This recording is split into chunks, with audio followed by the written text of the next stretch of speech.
Bienvenue dans cette nouvelle édition du 12-15 au sommaire de l'actualité. Adoption d'un projet de loi controversé en République démocratique du Congo. L'opposition dénonce ce qu'elle qualifie de passage en force et appelle à la protestation. Boko Haram attaque à nouveau le Cameroun. Le groupe islamiste a lancé un nouveau raid meurtrier dans l'extrême nord du pays ce dimanche, emportant au passage des dizaines d'otages. Et puis bien qu'en pleine expansion, la mode ivoirienne fait face à de nombreuses difficultés. Les établissements financiers apparaissent alors comme un moyen de pallier au manque de financement. Mais tout d'abord, le groupe B de la Coupe d'Afrique des Nations 2015 est entré en scène ce dimanche à Ebébéine, en Guinée équatoriale.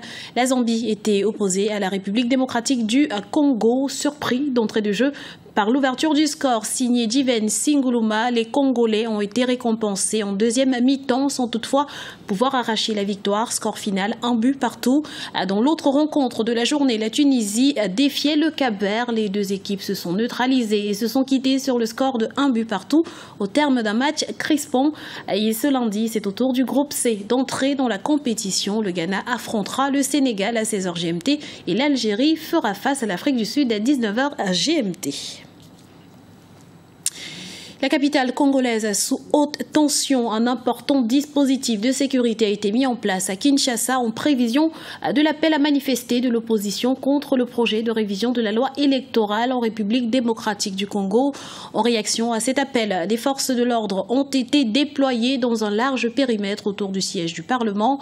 Mais c'est dans le sud de la capitale que la situation semble avoir dégénéré. Des incidents ont éclaté entre étudiants hostiles au président Joseph Kabila et les forces de l'ordre, faisant quelques blessés. Le Cameroun, dans le viseur de Boko Haram, ce dimanche, des centaines de combattants du groupe islamiste ont attaqué 2 villages dans la région de l'extrême nord, emportant avec eux des dizaines d'otages. Il s'agit là du plus grand rap attribué à Boko Haram en territoire camerounais. Le point tout de suite avec Djibril Fofana. Une nouvelle attaque de Boko Haram au Cameroun. Il s'agit de la plus violente agression perpétrée par la secte islamiste. L'attaque s'est soldée par plusieurs victimes et des dizaines de prises d'otages.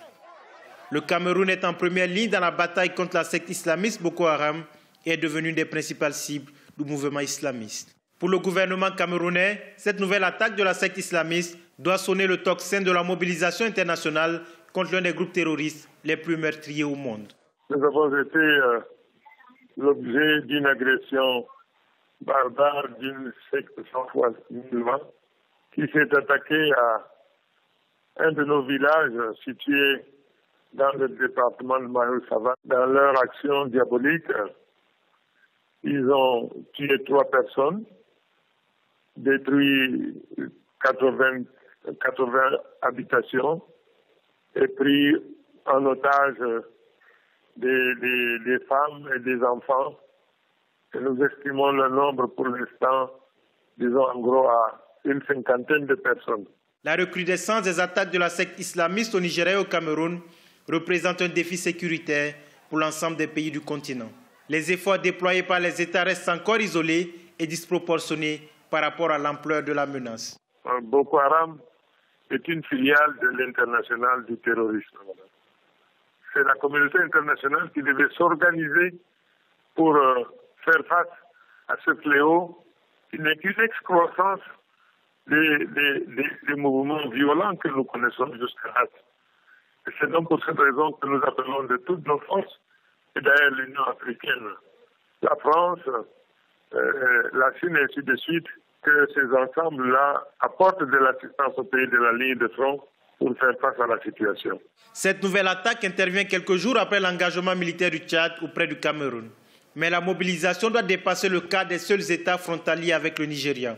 Le président en exercice de la CEDEAO, le Ghanéen John Dramani Mahama, a invité les États du continent à inscrire cette question comme priorité lors du prochain sommet de l'Union africaine. Dans l'actualité également, confusion autour de la reprise du procès de Karim Wade au Sénégal. Après les audiences de la semaine dernière marquées par de nombreux incidents, l'ancien ministre sénégalais doit de nouveau comparaître ce lundi. Seulement voilà, depuis ce matin, le prévenu tarde à faire son apparition. Selon les dernières informations, il aurait refusé de comparaître. La transition marquée par la création d'un nouveau parti politique au Burkina Faso. Il s'agit de la Convergence patriotique pour la Renaissance, mouvement progressiste, et à peine constituée, la formation appelle à la candidature de Jean-Baptiste Natama à la prochaine élection présidentielle. Reportage de notre correspondant au Burkina Faso, Wendiam Valentin Compaoré. Le paysage politique burkinabé vient d'enregistrer un nouveau parti, la Convergence patriotique pour la Renaissance, mouvement progressiste qui est un regroupement d'une quinzaine de partis, d'associations de jeunes et de femmes appellent à la candidature de l'actuel directeur de cabinet de la présidente de la Commission de l'Union africaine aux élections présidentielles de 2015. Pour les initiateurs, Jean-Baptiste Natama incarne mieux les aspirations de la jeunesse burkinabé. M. Natama a été identifié par la jeunesse à travers son engagement auprès des jeunes comme étant le leader organique pour les conduire vers le changement radical qu'ils attendent depuis de nombreuses années. Et c'est ainsi que des mouvements spontanés sont nés sur la toile, mais aussi sur le terrain burkinabé, pour demander à M. Jean-Baptiste Natama de rejoindre son pays pour porter les aspirations de son peuple. Sur une population de plus de 17 millions de personnes, le Burkina Faso compte environ 70% de jeunes avec un taux de chômage qui frôle les 50%. Et pour résoudre le problème de l'emploi, ce parti compte miser sur la promotion de l'entrepreneuriat des jeunes. C'est nous qui faisons vraiment la majorité. Nous avons tout fait pour que le régime Compaoré parte. Maintenant, nous devons le prendre nos responsabilités. Le Burkina Faso compte plus d'une centaine de formations politiques. Les élections se tiendront dans 9 mois. Pour rappel, Jean-Baptiste Natama est auteur du Manifeste pour une jeunesse responsable, publié le 15 octobre 2013. Un ouvrage dans lequel il appelle la jeunesse à plus de patriotisme et d'abnégation. Et l'appel des sympathisants de la Convergence patriotique pour la Renaissance semble avoir été entendu. Jean-Baptiste Natama s'est officiellement déclaré candidat à l'élection présidentielle prévue en octobre 2015. Madagascar se réveille après le passage de Shedza. La tempête tropicale a balayé la grande île d'ouest en ouest ces vendredi et samedi, faisant 14 victimes et près de 84 000 sinistrés. Selon le dernier bilan, 4 régions ont été frappées et les dégâts matériels sont conséquents. Des routes ont été coupées et des centaines de maisons ont été détruites. Culture à présent, Patéo Angibel, 6 Saint-Moïse, la Côte d'Ivoire regorge de stylistes de renom. Ces derniers sont toutefois confrontés à des problèmes de financement pour donner une nouvelle dimension à leurs activités. Et pour pallier à cet obstacle, beaucoup se tournent vers les établissements financiers. Explication dans ce reportage d'Olivier Conan, notre correspondant en Côte d'Ivoire. La haute couture ivoirienne à la recherche de financements structurants. La Côte d'Ivoire regorge de créateurs de talent dont la renommée a dépassé les frontières. Le succès dans la création de collections de vêtements appréciés et d'accessoires de mode ne rime pas toujours avec succès commercial. Les créateurs travaillent souvent de façon artisanale, faute de moyens financiers et d'outils de production modernes. L'Association des créateurs de mode de Côte d'Ivoire se tourne vers les banques pour obtenir les moyens de développer les ateliers de haute couture en véritable entreprise. Pour agrandir nos activités, pour pouvoir travailler la main libre, on a besoin d'argent. Les idées, il y en a.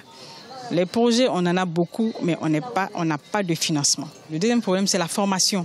La formation de nos employés dans nos différents ateliers. Les employés qu'on recrute sont des gens qui ont appris sur l'État, mais ils n'ont pas la base, ils ne sont pas là à l'école, donc c'est compliqué. Il nous faut aussi les nouveaux outils de travail, c'est-à-dire les machines de pointe, les machines industrielles.